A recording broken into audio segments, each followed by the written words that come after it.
castors.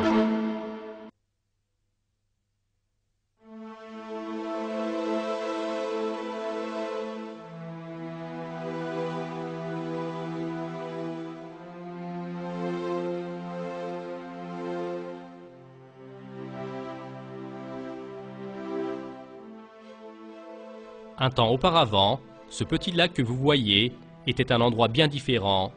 Pour être plus juste, jusqu'à un proche passé, il n'y avait pas de lac ici. Des cailloux durs s'étendaient sur la terre sèche. Mais un groupe de travailleurs très besogneux se sont beaucoup affairés, ils ont fourni un grand effort et ils ont formé ce lac. Ces travailleurs besogneux sont ces charmants animaux qu'on appelle castors.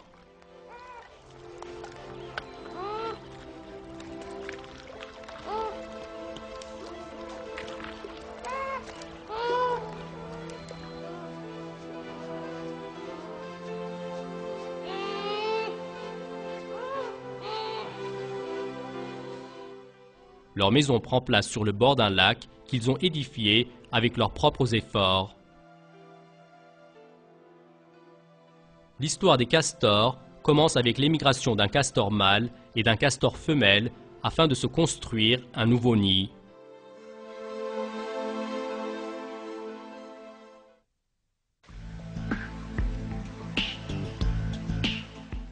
Le couple de castors va construire sa maison sur le cours d'eau. Mais pour ce travail, ils doivent d'abord arrêter l'écoulement du cours d'eau. Et pour arrêter cet écoulement, ils utilisent le même procédé qu'utilise l'être humain depuis des siècles. Ils construisent les barrages.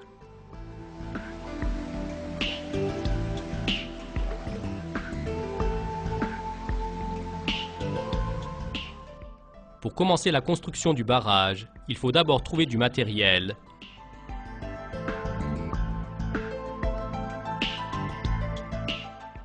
Le matériel, ce sont les troncs d'arbres et les branches. Les castors commencent leur besogne en allant sur le terrain boisé près du cours d'eau.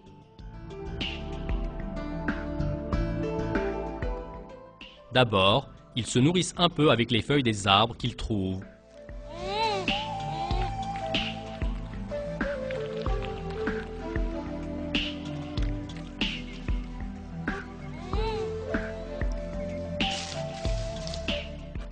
Mais leur principale occupation, c'est de couper et d'abattre les arbres, et ils font cela en grignotant habilement le tronc de l'arbre.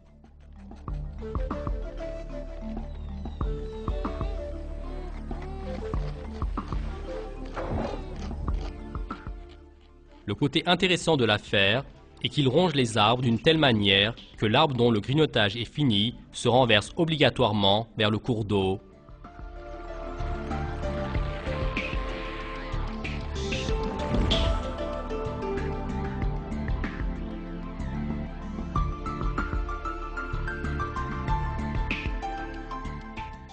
Le fait de couper et d'abattre l'arbre est pour l'instant la partie la plus rudimentaire du travail.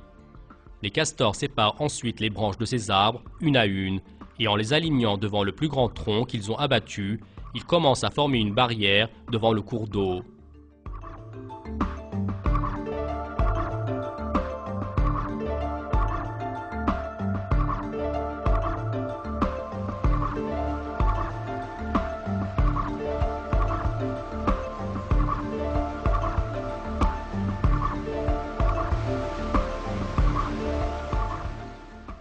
Tout au long de ces opérations, le seul moyen qu'ils utilisent, ce sont leurs mains et leur bouche.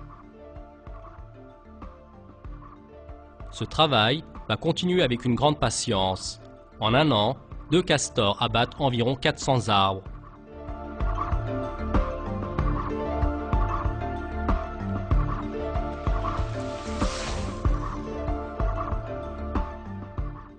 Ils séparent les branches des arbres qui restent loin du cours d'eau et ensuite, en les traînant, ils les emmènent à leur barrage.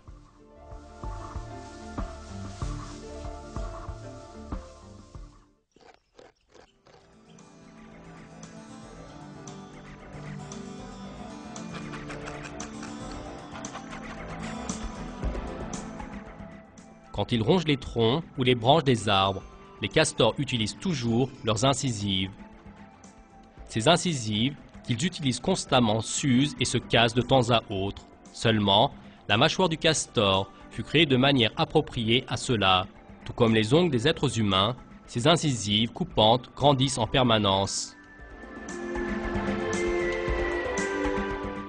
Allah le Très-Haut, qui crée les castors, a également créé leurs dents de la manière la plus appropriée au travail qu'ils vont faire. Quant au corps des castors, ils furent créés avec une conception afin de leur faciliter la nage dans l'eau.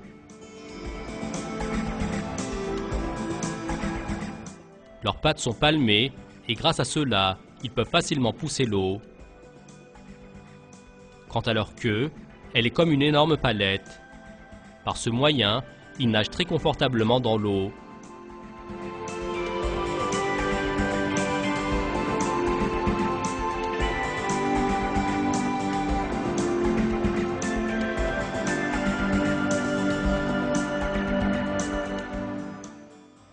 Les castors poursuivent le chantier avec une grande détermination. Ils alignent habilement les grands troncs d'arbres et les morceaux de petites branches, et chaque jour qui passe, ils agrandissent encore plus le barrage.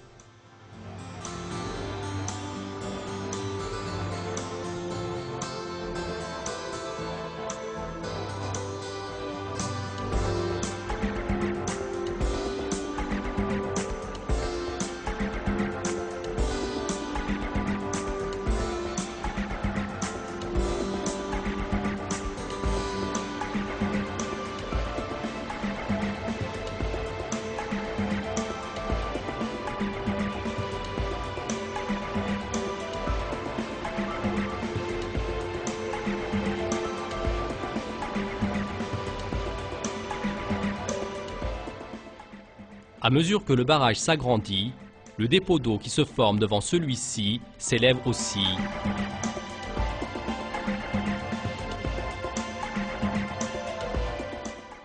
À la suite de quelques mois de travail, un grand lac de barrage se forme.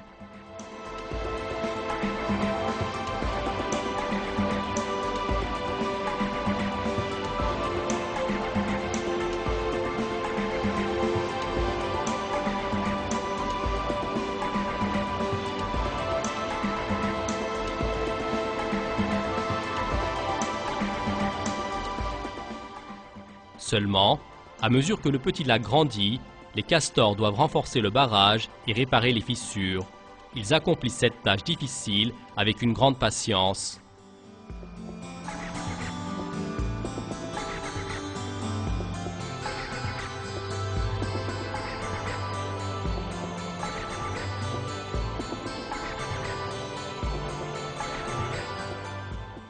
L'aperçu qui ressort à la fin de leur labeur de quelques mois est en un seul mot magnifique.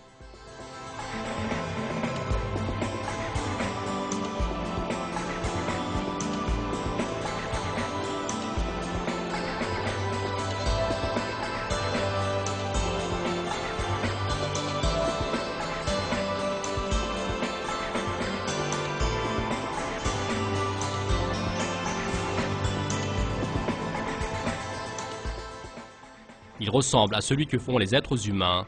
Un vrai barrage a vu le jour. Si on fait attention, les castors font leur barrage avec une courbure concave.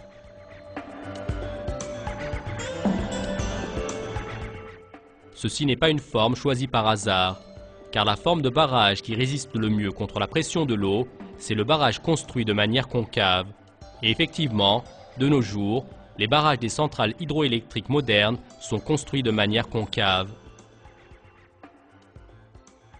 Bref, le savoir de construction auquel l'être humain a accédé avec le temps, les castors le possèdent depuis le premier jour de leur naissance.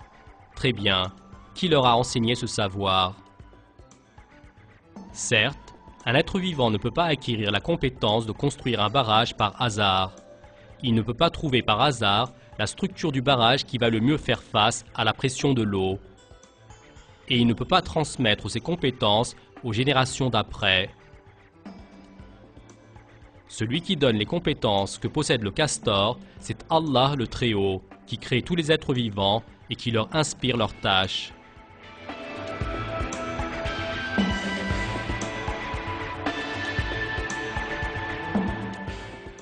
Le but des castors, dans la construction de tout ce gigantesque barrage, c'est de posséder un petit lac tranquille où ils peuvent faire leur nid.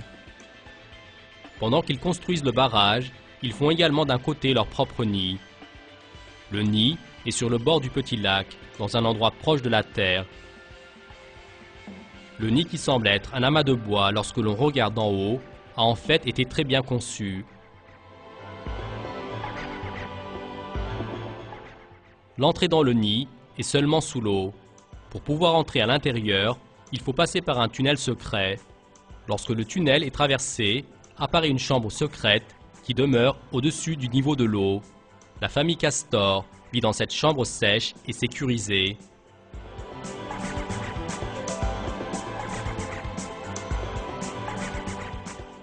Parfois, les castors font leur nid à 2 étages. Le premier étage est l'entrée et le salon. Quant au deuxième étage, c'est la salle à manger et la chambre à coucher. Un nid de castor a 2 entrées sous-marines distinctes et un conduit de ventilation situé sur la partie supérieure. À l'intérieur de ce nid magnifique, les castors sont à la fois protégés des dangers extérieurs et possèdent ainsi un abri confortable.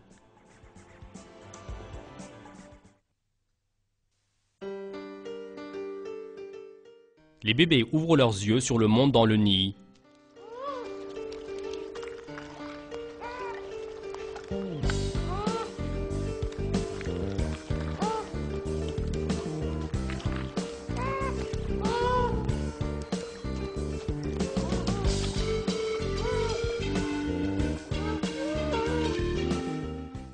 Quand ils grandissent un peu plus, ils commencent à sortir dehors ensemble avec leur père et mère et ils commencent à connaître le monde.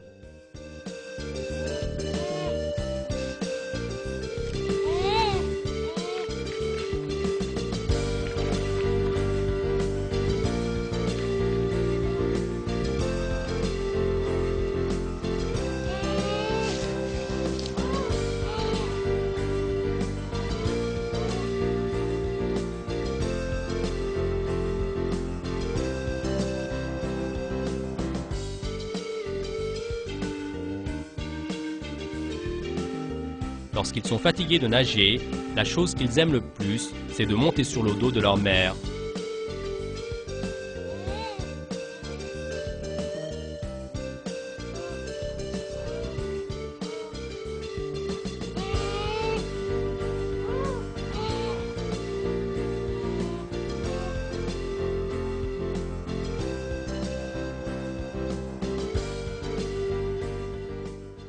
La hauteur du petit lac formé par les castors atteint parfois les 3-4 mètres.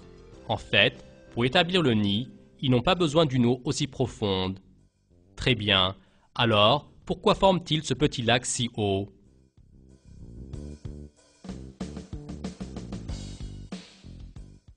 La réponse à cette question viendra dans la saison d'hiver.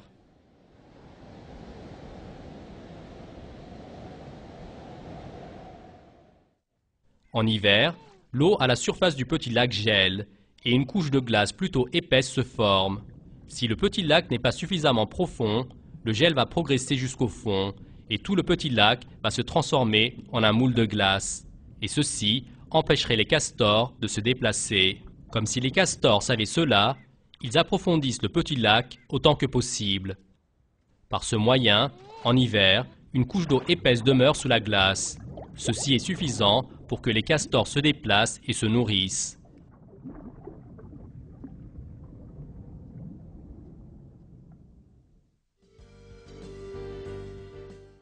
Quand on y réfléchit, on comprend que les castors font vraiment un travail extraordinaire.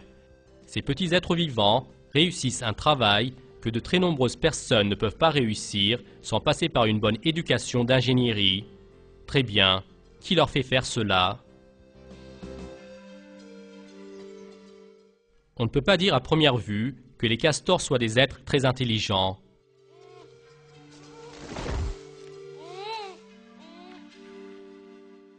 Alors, comment ces petits êtres vivants conçoivent-ils leur nid qui possèdent des entrées d'eau spéciales et des conduits de ventilation? D'où savent-ils faire des barrages qui possèdent la même conception que les centrales hydroélectriques les plus modernes du monde? Ceux-ci sont des tâches qui dépassent de loin l'intellect et le savoir de ces petits êtres vivants sympathiques. Il est clair qu'il y a une grande force qui leur fait faire les tâches qu'ils effectuent.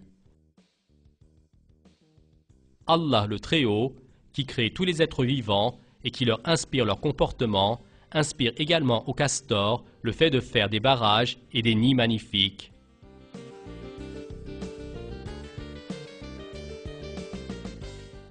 Dans un verset du Coran, la souveraineté d'Allah sur les êtres vivants est expliquée ainsi. Je demande la protection d'Allah contre le diable. À lui, tous ceux qui sont dans les cieux et la terre, tous lui sont entièrement soumis.